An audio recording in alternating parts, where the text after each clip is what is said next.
Welcome back to episode 7 of Nathan Kitchen Co.'s vlog. I'm here with Alex from IXIV Studios. Hi, Alex. How you doing? Hi, everyone. Yeah, so we don't really, I don't really know a huge amount about Alex. All I know that is Alex has got a woodworking studio from home. Yes, is that right? Yeah. He started a woodworking home from studio. When did he start? Do you remember when he started? I think really it was around about December time last year. December 24? Yeah. Okay, so December 24. So not been going that long. So you've obviously had a bit of a career change in bits and pieces, but we'll get Alex to chat about that in a second. Everyone that comes on to the episode either gets to make a smash burger or a pizza. Now, we've done loads of pizzas, so I was really delighted when you said that Alex wanted to do a burger. So Alex has brought some of his own ingredients, and we'll show them in a second.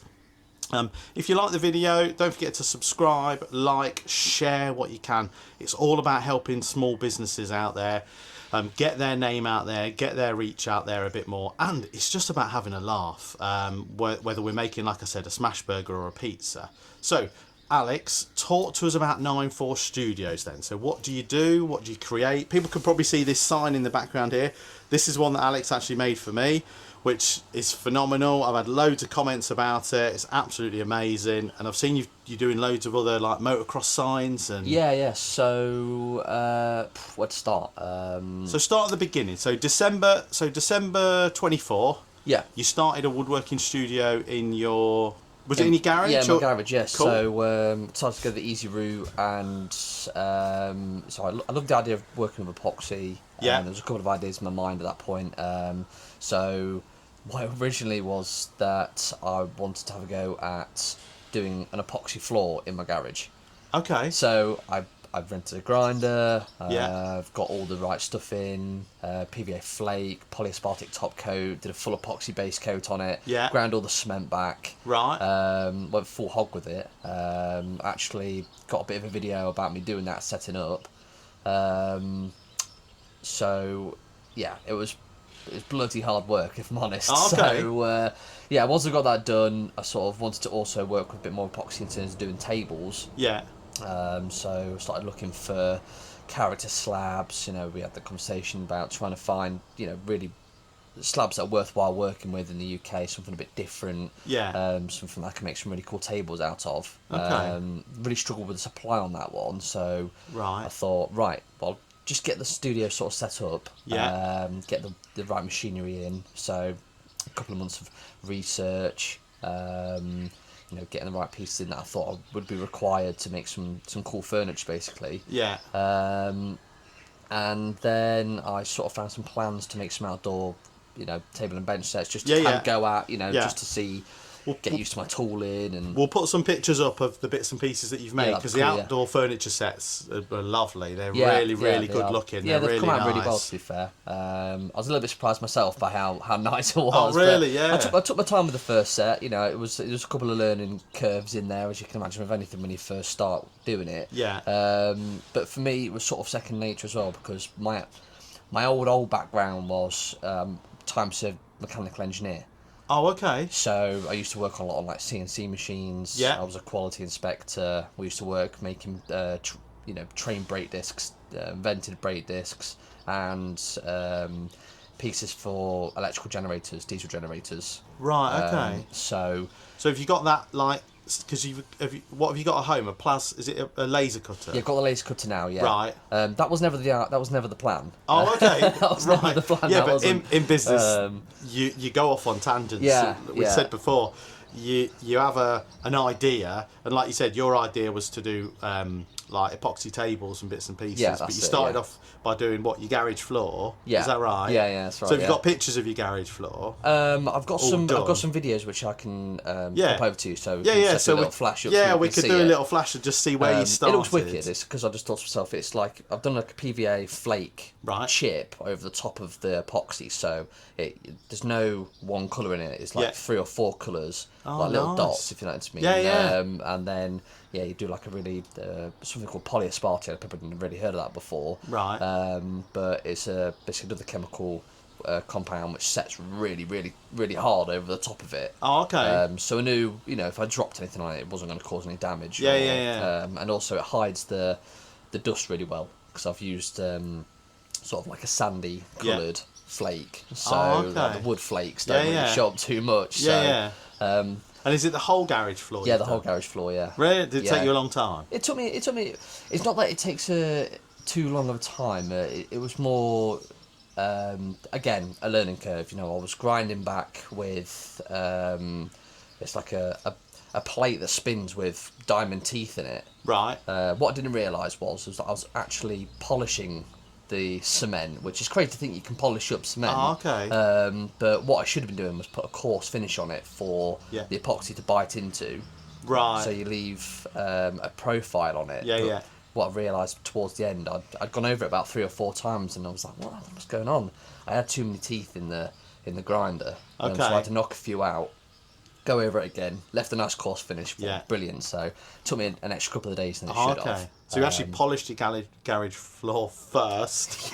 Where I actually removed all the old paint. Oh, really? And polished it. Right. Did it look good though, polished? It was Or okay. clean It was and, lovely. It was like, it looked brand new. Right. So and there was a couple of bits in there which I sort of had to fill. But once you mix up the epoxy, you've got a really short working window. Right. Okay. So really, a single garage which I'm working in. You can do that with one person. Now, if you're going to go bigger and bigger, and you start mixing up epoxy, you've got only a short working time to get it, poured out. Yeah. You've got to squeegee it around. Okay. And then you roller it to get a nice even coverage. Oh, okay. But with it being quite cold when I did it, it got really thick. Oh, okay. But honestly, you were only working maybe an hour to get it done, and then I think I only had a 30-minute working window for the polyaspartic. But Right. My core Really? the next day, I was just laid on the sofa like, oh my god. So it was a learning experience. It was cool to do it. I'm not going to rush back and do it again. I was going to say, would you do it again? No. There's good money in it, but it's bloody hard work. Yeah. So you basically started this business off with the idea of creating some really fancy bespoke furniture, so tables, coffee tables, but all with like in epoxy. Yeah. So I've definitely got probably a style in my head that I wanted to create. Okay. I've not really got there with it yet. That's where I think a lot of the outdoor furniture and sort of when I got the laser and bits and bobs to fill in, the blanks where I'm sourcing the material. Right. And I've actually found myself now sourcing material from North America and the west coast of America. Yeah. And then, as you can imagine, logistically, it's very expensive to get pieces over here. Yeah. So I've sort of gone down the route of sticking stuff on the water, on freight. So, I think it's going to be about 40 something days on the water just to get to Felixstowe. Yeah. And then you've got to wait for your customs clearance, etc. Yeah. So that's exciting though, isn't it? Oh yeah, it's mega, yeah. And you haven't sold those pieces yet, have you? No, nobody's seen them yet. Nobody knows. You're the first person I've told got them on the water. Okay, that's amazing. Well, everybody's going to find out now, obviously. No, but that's great news, isn't it? And that's really exciting, stage to your business, considering you've only just started. Really, what are we? December. So what are we? 6 months in, maybe. And you're already starting to ship stuff from America to give it a go on some decent... go hard or go home. That's it. I'm already at home, I suppose. You've gone big straight away. That's cool. So talk to us about you said you're a mechanical engineer before, and then we spoke earlier just a minute off camera. You said you've done sales before as well. Yes, yeah. So I always say that in business, every day's a sales day, especially when you've got your own business. Like with you now having your own business, even when you're talking to people or chatting to people, it's not the hard sell, but it's just letting people know what you do, how you do it, and that sort of thing. Yeah. So every day's a sales day, really. Yeah, of course. Yeah. So there's no way of getting around that in your own business. No. Whether you like it or not. No. Tough. Yeah. And I think some people do struggle with the whole sales aspect of things. Yeah, a lot of people awkward. can make, create, but what you got to remember is, I always say to people that it's not the hard sell. Like if you're trying to hard sell something, then that's where it becomes awkward and difficult. But Yeah, if it's something that one you're passionate about, like me, food, right? Really passionate about food. Everyone knows on here that I love food to bits. So I find that a very easy sell, but not a hard sell, but just to talk to people about it, like what we can do for them, how we can help them, especially for like weddings, parties, birthdays. And you'll probably find that with your woodworking, i.e. your garden furniture or your epoxy tables, that it's your knowledge is key, really, because you're explaining to people where it's not a sale, really. You're just telling them all about it. Yeah. And actually what you don't realise is you're selling itself. It's selling itself because of how good it is and what it is. Yeah, I think that's what, the mark. Yeah. So where my previous job, when I was working at a telecoms company over in Derby, it was an account. Sorry. No, you're right. It was an account management position with sales built in and higher targets. I think I was £8,000 profit I had to make a month. Okay. So things can quickly get on top of you when you're sort of looking figures like that. To think about doing £8,000 a month now from what I'm doing is it feels almost untouchable at the moment.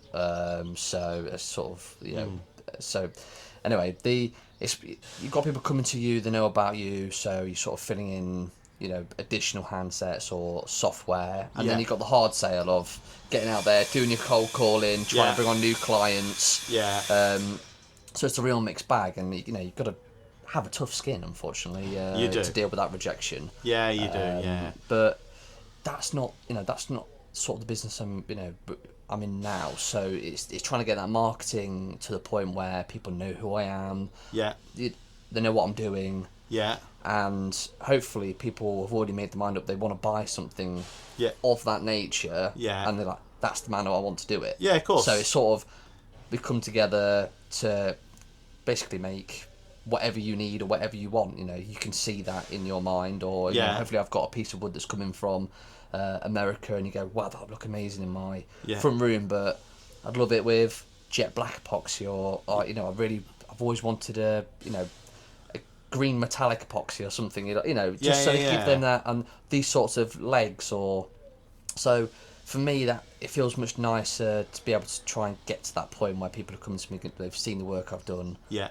I'm not trying to hard sell them into stuff. It's more of a like a relationship then. So you're creating bespoke furniture, and they've come to you with an idea, and then it's about you and them marrying a perfect idea together. That's right. To build that really nice business relationship. Exactly. Yeah. I think once get your foot in the door in that sort of arena, fingers crossed things go really well. And it will go well. It will. It will. I think if you're positive, and your work at the minute, from what I've seen, is phenomenal, mate. You're doing an absolute fantastic job. You're getting loads of love on social media. You're creating fantastic items like this. We'll put some stills up of this and some other pieces that you've made. Like, even if you use these pieces as your backbone, so as your money just coming in, and then you do your big pieces as like your feature pieces, if that makes sense. Then, because I know they're not quick to make. Nothing's quick to make, is it? No, not at all. I've got an epoxy table which I did find a really nice character piece of oak in Sussex, which I drove down and grabbed. So I've done my first epoxy pour and sort of been documenting that. I've hit a few snags here and there. So it's been a bit of a learning curve on that one. But that's definitely one thing that sort of pushed me towards getting the laser and getting back on to doing sort of, not back to CNC, where I've been toying with the idea, but just back to, CAD CAM modelling. I'm doing things like this, a little bit different to what I used to do, but it was that, if you've got 2 weeks setup time from your last pour, you can't pour whole depths, so you've got to wait a couple of days before you can pour the epoxy again. Because of the amount of heat that it basically creates. And you can basically just ruin your piece if you try and pour too deep. So I just thought, well, what can I do in the meantime? Whilst that's setting up. So that sort of gets pushed away into one corner. I can sort of make some smaller bits. In 2 or 3 or 4 days turnaround, but at least I'm doing something in that meantime. I'm not just waiting for that epoxy to set up. And that was where I was just thinking something with a shorter lead time. And that's ultimately, that's what drove me into you know, getting back into doing. So did you have computer? Did you have the computer side knowledge of things, or did you have to learn the processes again? And I know it's different software, but yeah, it's a little bit different software. But in terms of the design getting back aspect to it all, you know, that's one thing. I did a HND in mechanical engineering from I think 16 up to the point of being 21. I did engineering all the way through my schooling at that point. Oh, okay. So there was a lot of training with CAD/CAM modelling, and you know, bits and bobs like that. So it was almost second nature, really. And is this what you is that CAD/CAM modelling then? Is it? Yes, that's CAD. Yeah. Oh, okay. So that's done on CAD. Yeah. Because teach me like I'm a novice. And that's, so CAD's so there'll be a lot of computer-aided people... design. Right. Okay. And CAM's computer-aided manufacturing. Right. Okay. So using those, basically, in more of the more extensive pieces of software, you can sort of draw up in a 3D model, and then create toolpaths for your machine inside of the software. Okay. And you can tell it what tooling you're using, and you can sort of simulate how it's all going to work and stress test it if you need to with the different materials that you're going to use. Right. I haven't gone into that much depth in terms of for the wood. Yeah. It's not really required because I don't think it's going to be stress loaded. Yeah. Fingers crossed it's not. But in terms of customizing pieces, cutting out, putting the lines back in, and just sort of understanding the sort of geometries. Yeah. And working in 2D, it's a little bit more simpler. So, it took me a little while to get used to the software required for the laser, maybe a week or so. Just playing about? Yeah, just playing about with it. I went through a few sheets of ply and MDF, running test cuts and turning the laser up and down, different feeds and speeds, and just seeing sort of how it all came out, I suppose. And then once I got used to the cutting side of stuff with that, it was more... one thing I haven't ever really played with was the spraying. So a friend of mine came to me, and he said, "Oh, you know what would look amazing? My lad's, do motocross with my lad." He said, "I'd love his name on a board, with his racing number on it." And I said, "Yeah, I'll do that. Yeah, why not? Sod it, I'll just give it a go." So I sort of drew up a couple of designs for him and went, "Yeah, it's gonna look amazing." And I thought, "How can I make that better?" And I thought, "Right, I'll get some professional graffiti spray painting." So I got a big pack of that in. Okay. And he said, what sort of colours do you want? I said, "I'll go for black and orange." He said, "I'll leave it to you, whatever you want to do." I said, "Right, okay." And that's sort of where it all sort of stemmed from, I suppose. And we did one for him, and then once someone saw it in that sort of arena, I was like, "Oh, I'd love one of those for my kids." Okay. So I think we're about 10 into them now. I think oh, really? They've got another 3 orders to get on with. Amazing. This week. They do look good. You must have a bit of an artistic flair yourself in order for it, because it's basically just you're turning a flat image into a 2D image and you're changing it all around, aren't you? So it's not just single words, is it? No, they're all blended in. It's graffiti writing. I've seen your Minecraft sign. That's incredible. That's like, for me to look at that, and probably other people, we'll put a couple of pictures up. Like, I'm like, where did he start? Like, how did you know what colours? Obviously, colours of Minecraft are standard, but like, how did you make it? I can't even talk about it. It's like really weird knowing where to start, how to do it. I had a couple of people tell me that it was computer designed, as in like they didn't believe it was a real photo of the... Oh, really? Yeah. They said, "Oh, that's not real." I was like, "Well, it is, yeah." Yeah, because it looks insane. I don't know if people trust anything they see these days because of AI. Again, trial and error. Right. But I just thought to myself in my head, I'll sit on maybe an idea in my head for maybe a week, and I thought, "Oh, what can I do?" That's sort of trending at the moment. I thought, I was going mad for Minecraft. And I thought, I wonder if I can make a Minecraft sign. Yeah. And I thought, how can I do it? I don't really sure. So I sort of filed through all the colours in the box of paints that I got in. It was like a box of 24. I thought, well, I think I've got all the colours to do it. Right. So I thought, right, well, I'm not sure how I can do it all now. So, because this is layered. Yeah. So I've layered this on, just like, it's different materials on top of materials, different colours. Whereas with the Minecraft, I've layered it. Yeah. And I thought, well, I wonder if I could create the outline with some finer pieces in, and then sort of plug and play like a jigsaw puzzle. Right. And cut out individual pieces and spray them to get the it looking like you've got the shade. Yeah. The right shading and like all the background for it, and the first one came out amazing. So Yeah, I it was did. really It happy looked with it. really good. It did look really good. Well, again, like I said, we'll put a picture up or we'll put some links up for you to see them. So, yeah, like I said, you must have a bit of an artistic flair in order to be able to create these things. So, on the positive side, you've jumped ship. You've had a year to sort out family life and home bits. Yeah. And now you're on the ladder, back on the ladder again, climbing up. Yeah, trying to, yeah. Doing your own thing. Yeah, so, yeah. Things. She's well now. Good. So, That's good. My daughter's getting on really well now. She's coming on just like a house fire. Yeah. So it's amazing to see her every day. I get to be at home every day, and I'm not up, driving to and from, Derby at like 6 a.m. And that's a positive to having your own business. And we've said it on the channel before that, yes, you have to work hard. Yes, you have to put long hours in. Yes, it's the uncertainty of not having any money coming in is pretty scary at times. But if anything, you have time. Yeah. And that time, if today you don't want to work and you want to spend it with your daughter and your wife, you can. Because tomorrow the workload will still be there. Yeah, of course, yeah. So I think the benefits to having your own business now, and we've said before on the channel, is everyone is blessed with time. Where I think that in a corporate setting or another job, you're very much tied, aren't you? Yeah. You're tied to leaving the house at, let's say you said your old job was like maybe an hour and a half away, so you're tied to leaving at 7 a.m. and getting back at 7 at night. Where now, if you want to have a lunch break and see the kids or see your wife, you can just go in the house. Yeah. I am guilty of probably working myself a bit too hard at the moment. Yeah, of course, because you're just setting up, aren't you, and just starting up. But at the same time, I am there. So I'm also not, if anything was ever required of me to be there for my daughter, it's a drop of a hat. It's right. I'm in the garage. Yeah, it's perfect, isn't it? So if I need to grab her from her daycare, I can go and get her, or if I need to drop her off, I can go and take her, and I can cook her dinner and things like that, so which is lovely.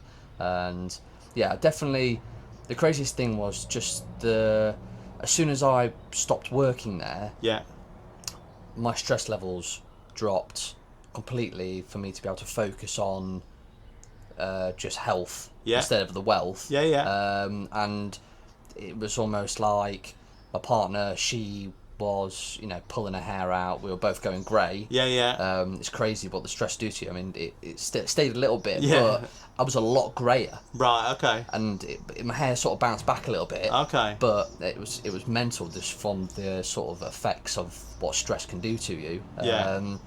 And our relationship, just got better, every day. We were there to support each other again.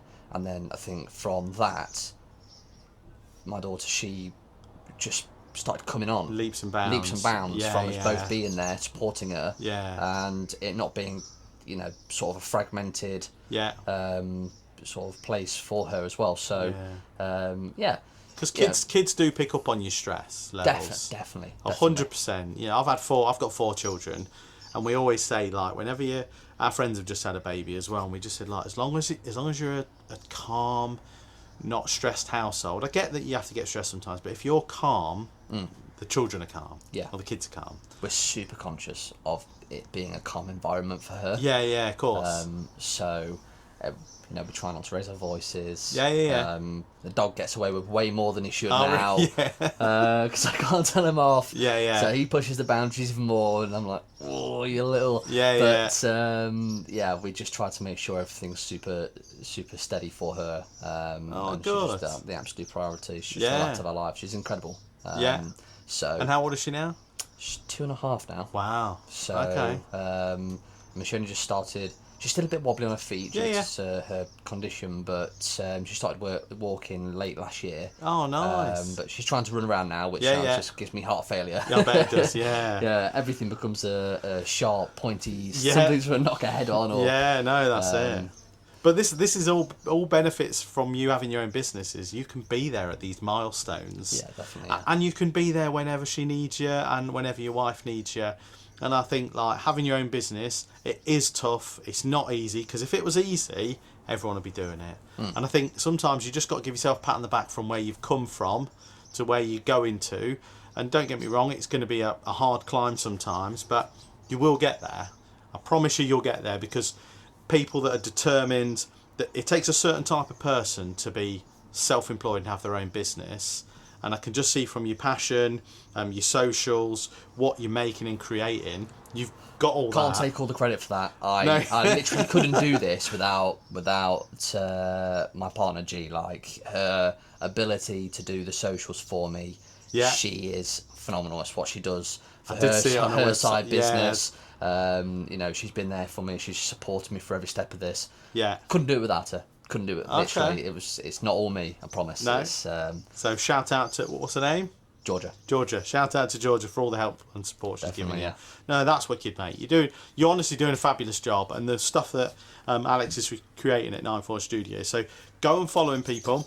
Instagram, Facebook, TikTok. You're on TikTok as well, aren't you? Well, yeah. You've got your own website, which again, we'll put all the links below. We'll put a brief description, etc., and just click on those links and like it. And you said you're on about starting a YouTube channel yourself, potentially? We're going to be very soon. Once I've got, it's going to be more for the epoxy side of stuff. Yeah. So I think the first one we've got is me doing the floor, actually. Oh, funny perfect. Enough. So that's going to be our first little entryway into there, just because we're just playing around with the video editing and everything. And then once this epoxy table is ready to go, we'll be getting that edited up. And wicked. we're a bit away through the process right now, so probably a few more weeks yet until that's sort of going live. But no, that's good. So we'll share it anyway as soon as you've done it. We won't go on this video, but as soon as you've done it, we'll share it on Nathan's Kitchen. We'll share it on my own page as well. Amazing. And we'll get it pushed out. So a few little business questions then. We've had a bit of a backstory into your life, what you're doing, etc. So we know why you started the business. That was to be at home a bit more with everything that was going on with your family life, and I'm glad to hear that she's doing really well, mate. That's really good things. So I've put a question up here, that what makes you different from your competition, but not saying that you haven't got any competition in town, but you're quite unique in what you do, aren't you? And I haven't seen anyone else locally, I think, create what you do. Ultimately, that's sort of what we said. I mean, once I got the laser, I said I don't want to make just the usual Etsy signs of a swishy thin name that's going to go across the wall or something. I want to make something that stands out. People see it and they go, I've never seen something like that before. Yeah. Bold, big. Yeah. Amazing colours.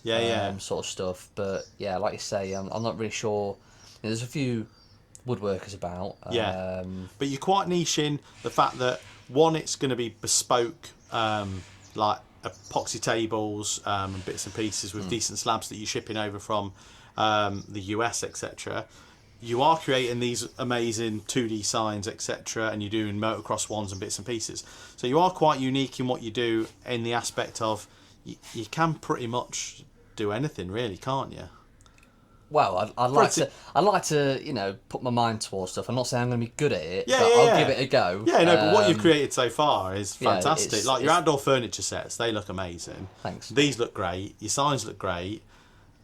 You did a Ferrari sign as well, didn't you? I've done a couple of Ferrari signs, a Lamborghini sign, did a platform 9 3/4 sign. Yeah, I saw that. Yeah, that was a good one. Massive Harry Potter fan, so I love doing that one. Yeah. The Minecraft sign, got that one. I've got a Valentino Rossi one coming soon. Okay, I did see a snippet of like the numbers on one of the reels that you did, so that's pretty cool. That's going to look wicked. That's going to be more of a 3D effect on that one, because it's got loads of little pieces to accent around the sort of the side of the lettering and bits. So, I've got a PGA Tour sign which is going to be finished today. Yeah. I've got that sprayed up and it's gluing up. Nice. So sort of trying to get a bit of a portfolio put together for Father's Day. So I'm going to start running some Father's Day ads. Yeah, no, that's a good shout, isn't it? Like, what do you buy? What do you buy your dad? What people buy? I don't. Yeah, I think everyone just goes standard, don't they? They always go like either chocolates or sweets or something. But these are great ideas. Yeah. So we'll just see how it hits. I think if I make one and it doesn't sell, well, I could, I've got it, or I can, put it up on the wall and do a giveaway. That's it. Try and run a little competition on those sides of stuff. Giveaways are good as well. Good giveaways are always good. I always find if I do a giveaway, you do get a bit of interaction, which is quite nice. Yeah, that's it. Yeah, just trying to sort of get out there, I suppose. And it's cost me a bit of money and a bit of time, but at the same time, you've got to Yeah. Invest in yourself at the same time instead of trying to make money and under every fold. Basically. Yeah, that's it. Yeah, you got to speculate to accumulate, haven't you? Sometimes. Exactly. Put it down yourself. So, there's no point talking about what makes you different from competition because you're quite unique in what you do and you're doing a fantastic job. Plans for 2025 then. So we're like, what we're in now, fifth. So it's May. Mm-hmm. So we're not quite halfway through the year. What would you like to see?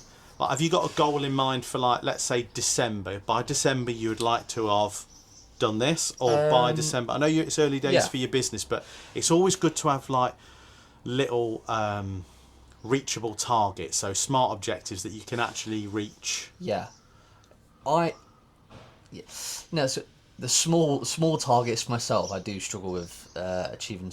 Putting small targets. I do dream big, unfortunately. Okay, but that's all right. Yeah, that's fine. Yeah, I probably set myself up for a bit of failure, if I'm honest, okay. and or disappointment. But it is what it is. I've been trying to reach out to garden centres, getting on to buyers, and I think what I learned from find my champions from my sales time. Trying to find my champions in retail settings. To try and get my name out there with them to see the outdoor furniture set. So what I would love is to try and get 10 sets of that into a garden centre. That for me would be huge. Right. Okay. I know I've got all the epoxy stuff going on. I'm going to love doing that. But I think just having a bit more of a steady line of products somewhere that I'm not selling it. And people, are going to get a lot of heavy footfall through garden centres and stuff like that. So what about a route, just speaking out loud, it's your business, you do what you want. What about a route of speaking to, have you spoken to Belton Garden Centre? I have. Local? Yep. And what about if you were to do the route of, I don't know how you've spoken to them, what you said, but if you were to say they have one feature piece of your furniture and it says made to order, bespoke, etc. They sell it, you make it. Then they're not holding any stock and it's not costing them anything. That is pretty much what I said to them. Try and get the hook. That's it. Try and get hook into them. Said, look, I will deliver the set. It just needs to be here on show. If you get an order, I'll build it and deliver it. Okay. They said, it can work like that. But what I gathered from, because I went in there in person in the end, because I just thought, it says, we don't normally deal with like this, and I went, well, I know that. That's why I'm not trying to come through the phones, because I always trying to work for a receptionist who's been told don't forward any salespeople to me. It's pretty much the ice wall, isn't it? So it's hitting a brick wall. So anyway, I just kept going in there until I finally got onto the right person. But having a bit of pig-headedness, and I think if anyone's starting a business, that's it. You gotta just take the knocks and keep moving forwards until you get a yes. Unfortunately, you've got to have thick skin. That's what I'd say. You've got to have thick skin, and just when you get knocked back, just get back up, and just start. It's never going to go right the first time. No. And as soon as you accept that, as soon as you can get on with it and get to the yes, it might take 10 times of me speaking to the same person, but eventually you become, I know who this is. I know what he does. Because if they don't know what you're doing, they can't buy it. No. And you can't chuck your hat in the ring. No, you can't. No. But he did give me a bit of a golden nugget. He was saying that a lot of the garden centres do actually go to a big show at the NEC, which happens once a year. Okay. So I think we're going to start gearing up now. Okay. Towards getting a stand at the show. Okay. Getting over there and sort of spreading the message of what we've got going on. So is it the Glee show? Is it It Glee? is, yeah. Yeah, Glee. Yeah. Well, that'd be good. So if you can be there, that'd be great. Exactly. And so you'd like, by the end of 2025, ideally, you'd like to have settled into what you're doing, creating, making, etc. Shipping some wood across from America, etc. Slabs, but also ultimately have a few furniture sets in some garden centres. Yes. Okay. And so, like I said, they're big targets. Yeah, it's big targets, so unfortunately. What we'll do is, in December, we'll reach back out to you. Yeah, so I think if we're going to break that down into a smaller one, is get myself prepared for a stall at Glee. Okay. I think that's going to be a good way to break that one down. Yeah, definitely. So that's sort prepare of for a stall at Glee. Yeah. That you can showcase what you can create. Yeah. And then that gives you a much wider audience rather than people then having to scroll through Insta, which is great, Instagram, TikTok, etc. But for the bigger projects and the bigger things that need to sell. Definitely. Yeah, and I think if we sort of circle back to what I was talking about earlier, and it's not the hard sell. Those people are there to buy that type of they want goods. to get They're that looking stuff, to stock those items. So no. So we'll switch camera angle in a second and we'll make a burger. I've got one more question for you. What motivates you to keep striving for more in life? What's your motivation?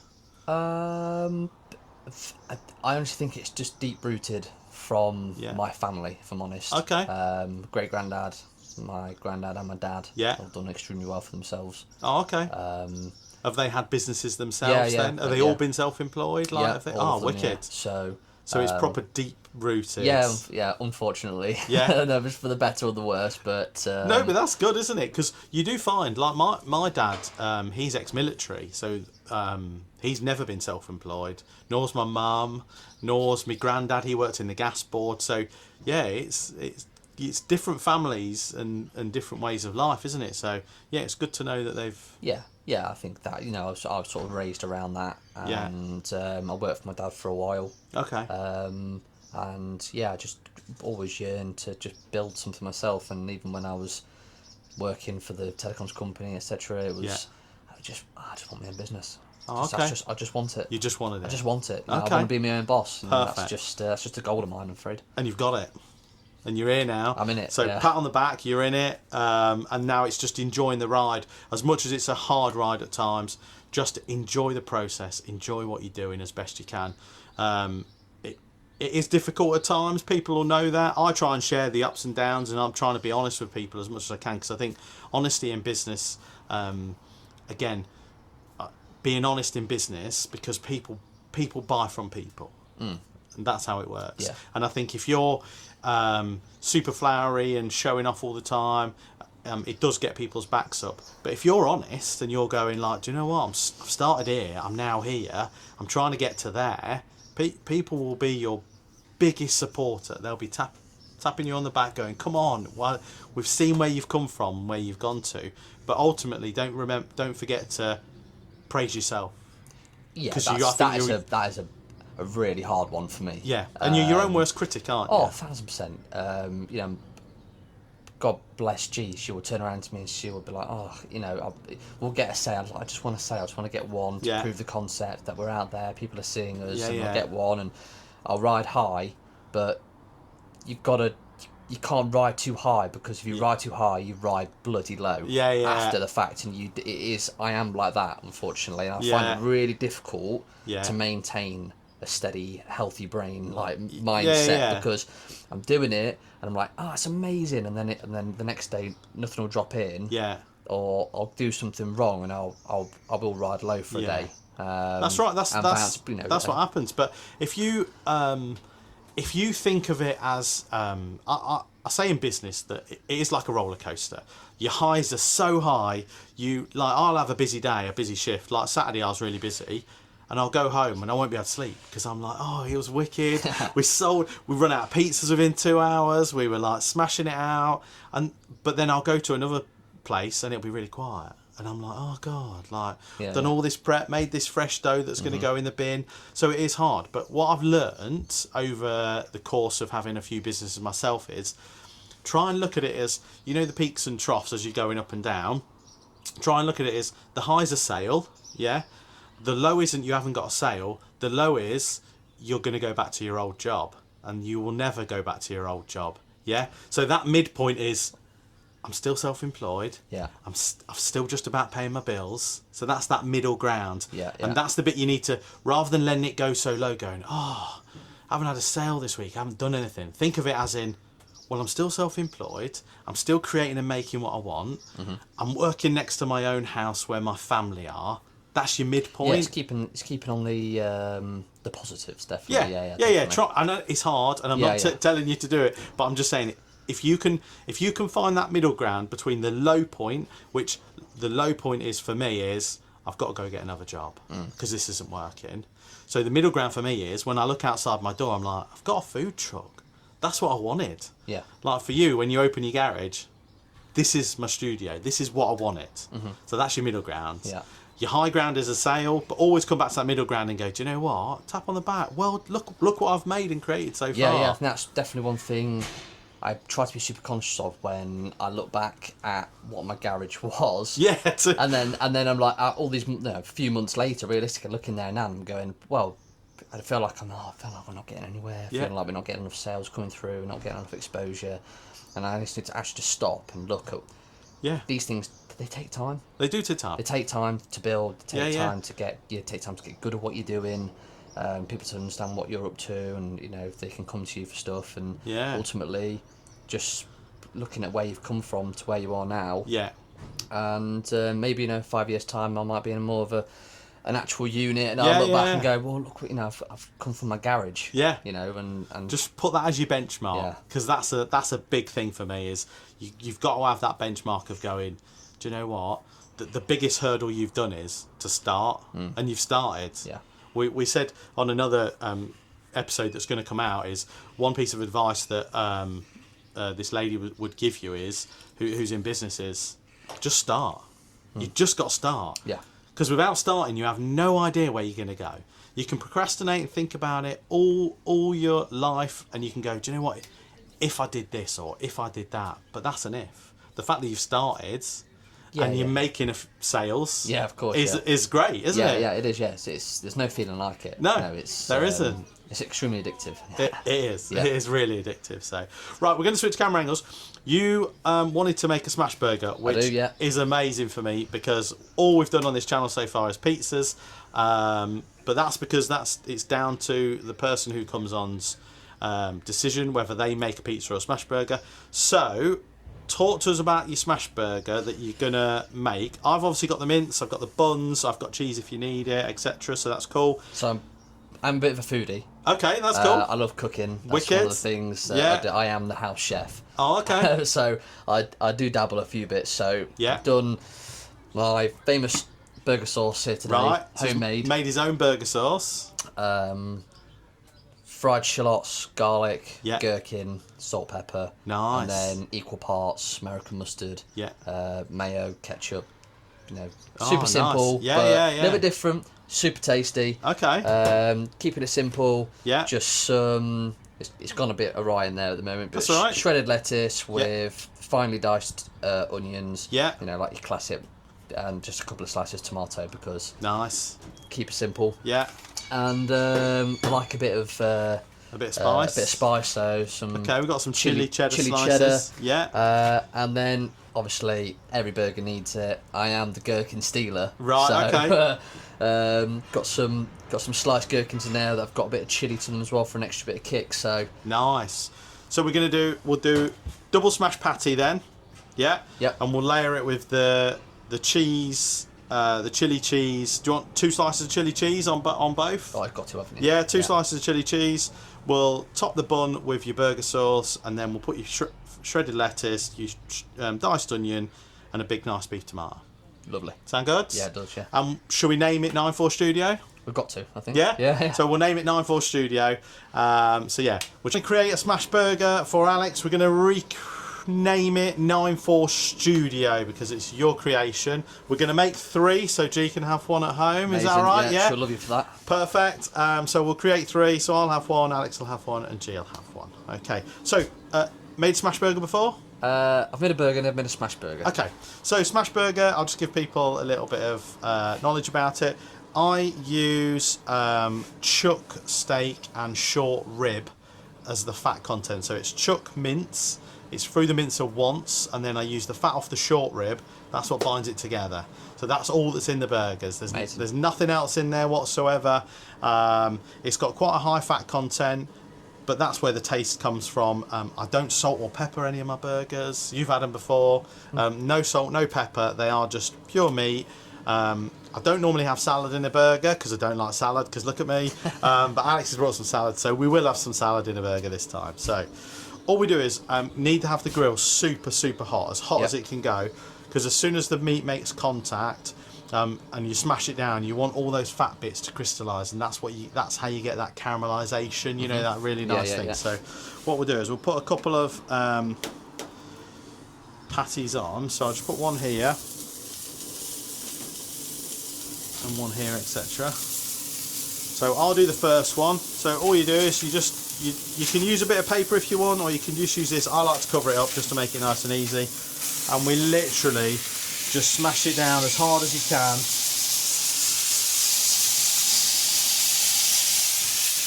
Until it's all flat like so. Yeah? Okay. You want to do the top one? Just remember it's obviously really, really hot, mate. So we'll turn the camera around, see what he's doing. So give it a push. That's it, backwards and forwards. A bit more if you can. Perfect, peel it off. Right, and we can do the next one. And the next one. Should have asked if you wanted an apron. You're right cooking. You shouldn't get any grease on you. It should be fine, mate, to be fair.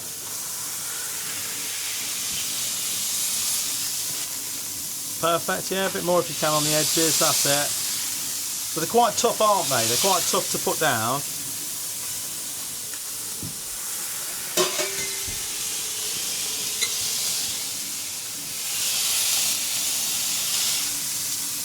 Yeah. Perfect, just put that over there, bud. There we are, drop it on there. Right, and what we're waiting for is we're waiting for all the outside to have a nice crust on it. So see this one going here? Yeah. Yeah, that's what we're waiting for, and that's what gives it that really nice crust on the outside. So we're currently using Saint Pierre, beautiful Saint Pierre brioche buns. Put these over here. So we'll just get these toasted. Alex is getting the cheese out. So while we're cooking, mate, if you could give one piece of advice to someone starting a business, what would it be? What do you think it would be? One piece of advice. What have you thought? Oh, do you know what? If I knew that before I started, or are you still? Obviously, still learning. Yeah, still learning, but I think it's it's never going to be perfect from day one. You know, you're gonna try something. You're going to fail at it, and when I say I failed, doesn't mean it's going to have to crumble to pieces and it doesn't work anymore. Yeah. It's just getting it to the point where you've got 1.0, and then you think, I rethink that 2.0. Okay. You know, you've got to try something to see how it doesn't work, to see how you're going to implement it in a better way. And make it better. Make it better, yeah. So, okay. It's like the first burger you make's not going to be the best burger you make. No, it's not. No, yeah. It takes just multiple times, doesn't it? It's just having the guts to have a go. That's the. No, I get that. And you've just gone through a name change, haven't you? You've gone from Knotty Timber Designs. Yeah, Knotty Timber Design to 9-4 Studio. To 9-4 Studio. Yeah. So this is what you were saying a minute ago. You've started, you've created, and then you've decided actually this is version 1.2 or 1.1, yeah, exactly, and you're just growing on that thing. So yeah, it's trial and error at the end of the day, and. No, I get that. So, piece of advice would be just one, start, and two, it's never going to be right the first time. Yeah, you might get some success from something, but analyse it a little bit. Have a look at where you could improve, or you know yourself. You know, you'll do something. You'll think about it that night whilst you're in bed or something. You go, yeah, that's better. Yeah, it might be an ingredient. It might be a different way to paint. It might be. Anything to do with any sort of business, there'll be something that you do that in your heart you could do better in a different way, or you might get an epiphany down the line and go, why didn't I think of that to begin with? And that's the fun of it, I suppose. And it is. Accept that you're going to be bad at something. Yeah. The first time you do it. We're not all good at everything. No, we're not. So we're just about to flip the burger. So all you do is you just create it all the way around. Make sure it's just not sticky all the way around, mate. And then we just give it a flip. And can you see it's got that lovely sear on it? So if you want to do those other three while we're chatting. Also, you said you're a foodie. You really enjoy food. Love it. Yeah. What's the best place you've ever eaten? Hakkasan on Mayfair. Hakkasan, the Hakkasan restaurant, yeah. Nice. I love Asian food, so. Oh, do you? It's quite fine, not fine dining, I suppose, but it's quite an expensive place when they're one of my birthdays. Yeah. just insane. Just Is it so nice? good. Yeah. Oh, it's incredible. I'll have to have a look. Yeah. So it's Asian food, is it? Yeah, it is. Yeah, yeah. They're a chain, so they're around the world basically, in like major cities. Yeah, yeah. But yeah, phenomenal. Really, really, really good. Yeah. So Hakkasan, is that how you say it? Yeah, Hakkasan. yeah. Hakkasan Asian food, wicked. Shall we put some cheese on them then now, bud? So we'll just spin the camera around just so we can just show people. So here they are. They've got a lovely sear on them. So we're just going to put some. It was chili cheese, wasn't it? It is, yeah. Nice, perfect.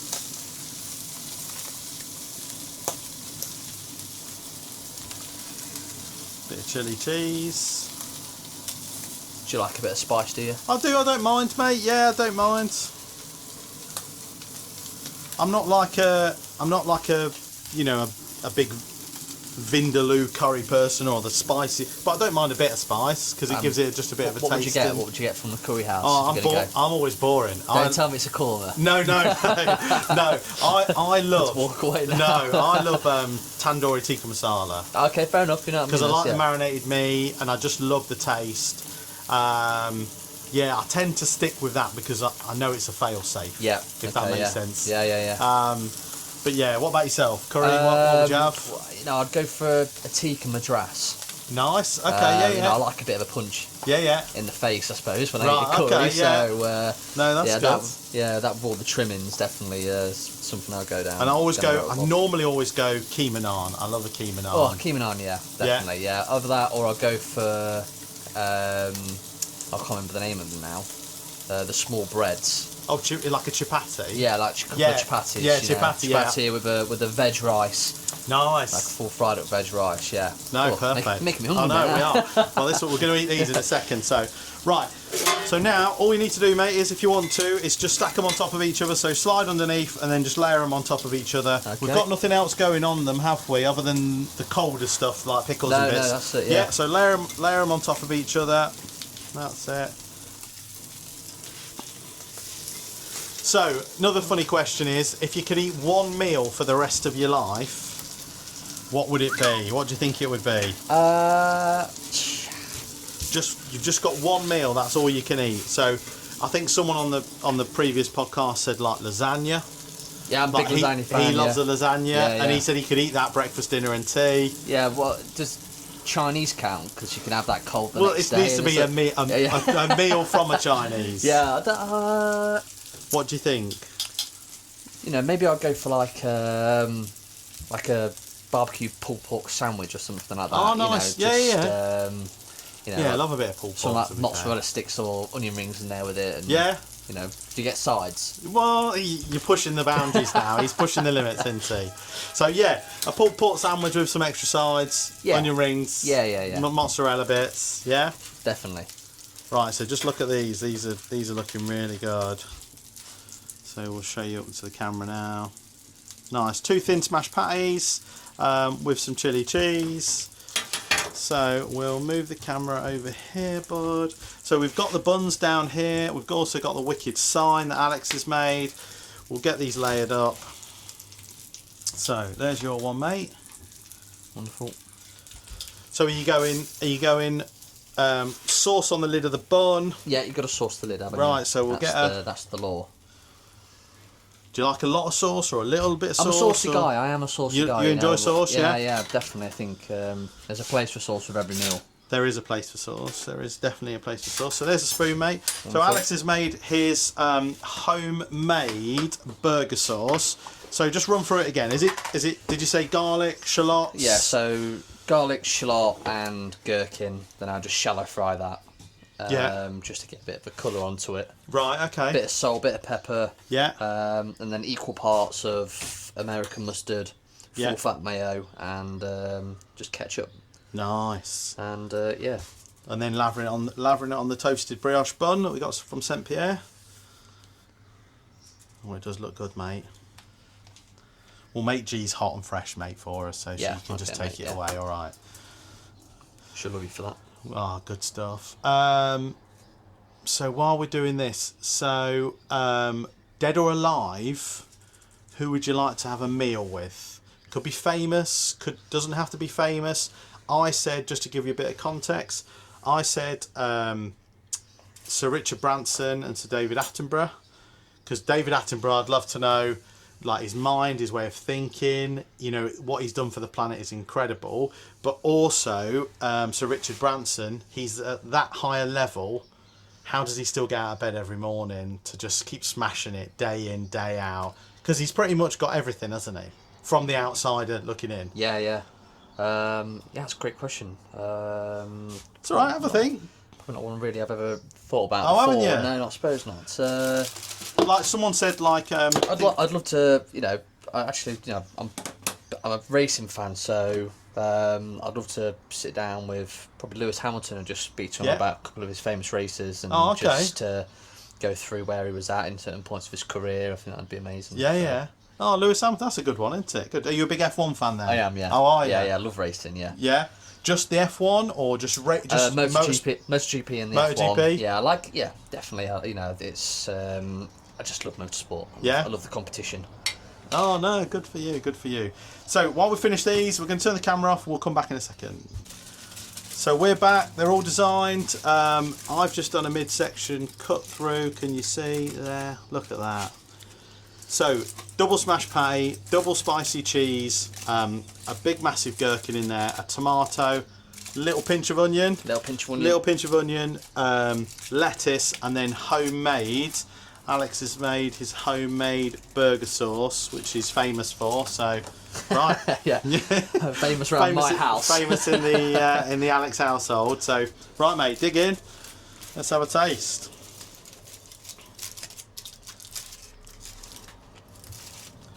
What do you reckon? Good? It's good enough to eat, guys.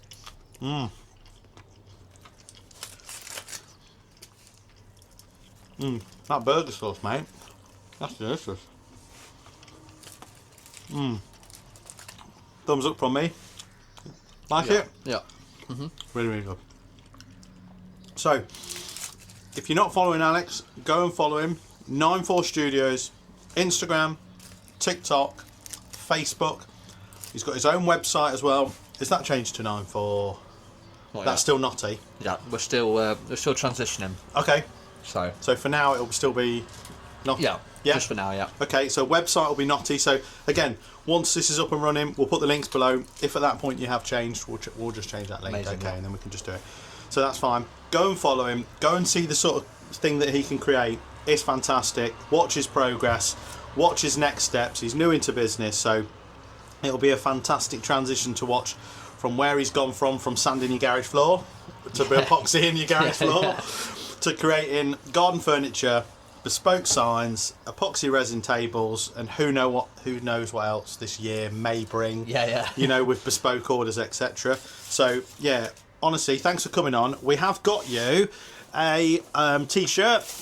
So anyone that comes on, I always may get them a t-shirt made. It says, thanks for smashing it and spinning it on Nathan's Kitchen Co.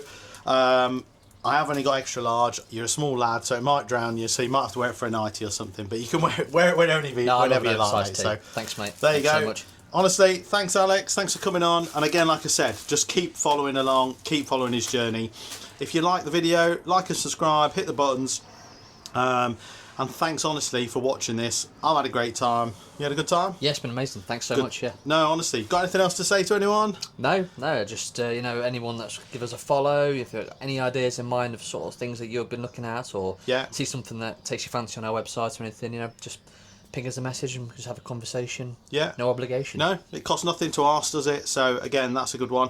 And you said about Father's Day coming up. Creating some new bits and pieces. Yeah, we've got a few more bits coming out on the website, so they'll be going live soon. I'm dropping a couple of videos, Instagram, all over the socials. Yeah.